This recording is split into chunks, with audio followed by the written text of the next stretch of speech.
2002 में भारतीय सूबा गुजरात के मुस्लिम किश फसादात के बाद से नरेंद्र मोदी भारत के आज़ाद मीडिया को अखंड भारत नजरिए के लिए खतरनाक करार देता चला आ रहा था। इसकी वजह गुजरात में हिंदुत्व की तरफ से 2002 में 28 फरवरी से 3 मार्च तक मासूम व बेगुनाह मुसलमानों को बहिमाना कत्ल आम पर भारत के निजी आज़ाद मीडिया की हकाइक पर मबनी रिपोर्टिंग थी, जिसकी बदौलत नरेंद्र मोदी को कसाई दहशतगर्द करार देकर अमेरिका में इसके दाखिले पर अमेरिकी वजारत खारजा ने पाबंदी लगा दी। यहां तक कि 2012 में भारत के निजाम अदल ने जब मोदी के खिलाफ गुजरात में मुसलमानों के मुनज़्ज़म कत्ल आम की तफ्तीशी रिपोर्ट्स को मुस्तरद करते हुए इसे बेकसूर करार दिया तो अलिफ सीन वक्त भी भारत का यही निजी आज़ाद प्रिंट और इलेक्ट्रॉनिक मीडिया ही था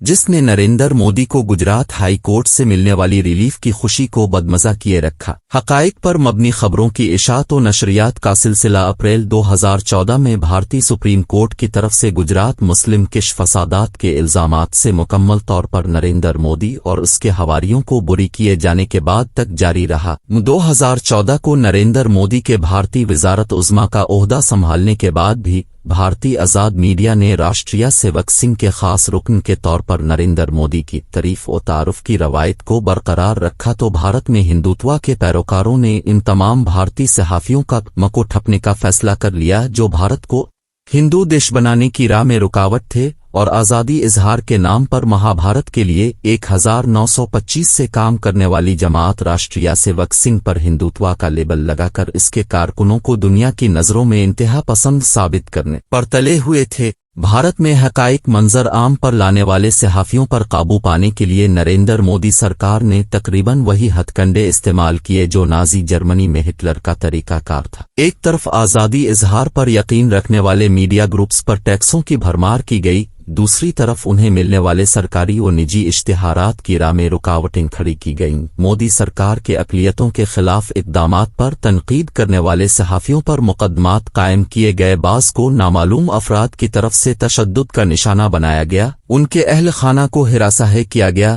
कुछ सहाफ़ियों को जेलों में डाला गया, इनमें से जो बगैर तहरीर के मुआफ़ी मांग लेते और नरेंद्र मोदी की हिमायत पर राज़ी हो जाते उन्हें रिहाई मिल जाती। इस तरह के इक़दामात से दिल बर्दाश्ता हैकर बहुत से सहाफ़ी भारत छोड़ने पर मजबूर हो गए, लेकिन new Delhi television limited NDTV जैसे मीडिया ग्रुप्स किसी भी दबाव को खातिर न लाते हुए हिंदुत्व का सिया चेहरा दुनिया के सामने लाते रहे और हिंदू इंतहा पसंदों के अक़लियतों पर हमलों की हकाइक पर मबनी रिपोर्टिंग का सिलसिला जारी रखा गया। रिपोर्टर्स विदाउट की तरफ से जारी किए गए आदादो शुमार के मुताबिक 2020 तक नरेंद्र मोदी सरकार के दौरे हुकूमत में 200 से ज्यादा सहाफ़ियों को गिरफ्तारियों और तशद्दुद का सामना करना पड़ा। हिंदू इंतहा पसंदों के मुखालिफ समझने जाने वाले सहाफ़ियों को सोशल मीडिया पर तज़हीक का निशाना बनाया गया, उनके खिलाफ गैर इखलाकी ज़बान इस्तेमाल करते हुए गालम गलोह से भी गुरेज नहीं किया गया। 2020 में ही अमरीकी स्टेट डिपार्टमेंट की तरफ से जारी की गई इंसानी हुकूक की भारत के बारे में जारी की गई रिपोर्ट में भी सहाफ़ियों पर तशद्दुद की तफसील मौजूद है, जिसके मुताबिक सिर्फ कोरोना वबा के दौरान नरेंद्र मोदी सरकार के इक़दामात को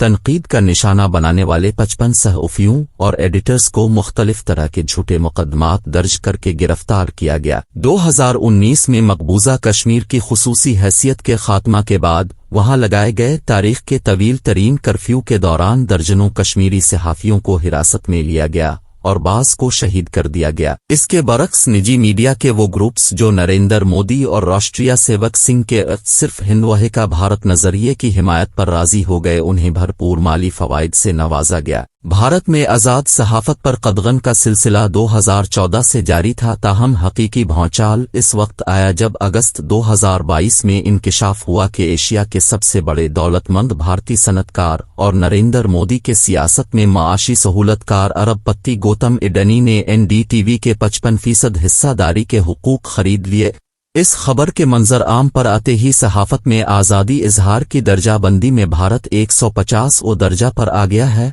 गौतम अडानी के कंट्रोल में जाने के बाद से एनडीटीवी के अंग्रेजी और हिंदी चैनलों पर नरेंद्र मोदी और हिंदुत्व की हिमायत में पॉलिसी में तब्दीली वाज़े तौर पर महसूस की जाने लगी। भारत में सहाफ़त पर पाबंदियों को लेकर जारी बहस में इंकिशाफ हुआ है کہ NDTV کو گزشتہ چند برسوں میں کاروباری طور پر اس قدر مفلوج کر دیا گیا تھا، جس کے بعد اس کے لیے اپنی نشریات کو جاری رکھنا ناممکن بنا دیا گیا تھا۔ اب اطلاعات ہیں کہ گوتم اڈانی مزید 2 بھارتی نجی ٹیلی ویژن چینلوں میں حصہ داری کی کوششوں میں ہے۔ رویش کمار، جس نے نریندر مودی اور ہندوتوا کی حمایت کرنے والے نجی میڈیا کے لیے گود میں لیا گیا میڈیا کی اصطلاح استعمال کی اور یہ اصطلاح بھارتی صحافت میں زبان زد عام ہو گئی، اسی رویش کمار نے NDTV سے استعفی کے بعد کہا ہے کہ بھارت میں جمہوریت کے بعد اب آزادی صحافت کا گلا گھونٹنے کے لیے سرمایہ داروں کو استعمال کیا جا رہا ہے۔ اس نے سوال اٹھایا ہے کہ گوتم اڈانی کی دولت جو 2014 میں صرف $7 ارب تھی، وہ نریندر مودی کے دور حکومت میں بڑھ کر $110 ارب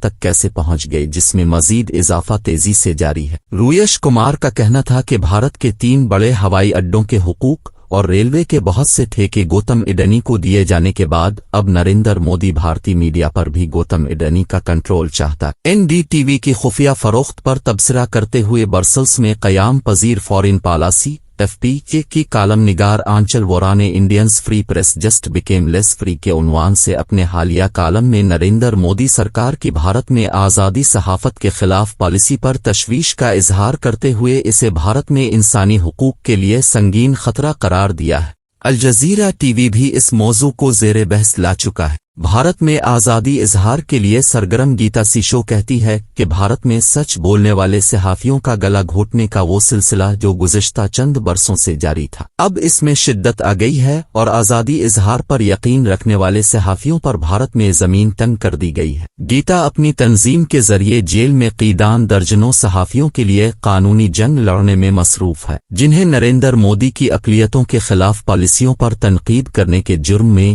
1 سال قبل اس سے بھی پہلے گرفتار کیا گیا اور ان کی ضمانتیں بھی نہیں ہونے دی جا رہی۔ بھارت میں نریندر مودی سرکار کے آزاد نجی الیکٹرانک و پرنٹ میڈیا بڑھتے ہوئے کنٹرول پر تبصرہ کرنے والے بھارتی دانشوروں کی اکثریت اس ایک نقطے پر متفق ہے کہ اس کا سب سے زیادہ اثر اقلیتوں اور ان کے حقوق پر پڑے گا جو پہلے ہی پامالی کا شکار رہیں۔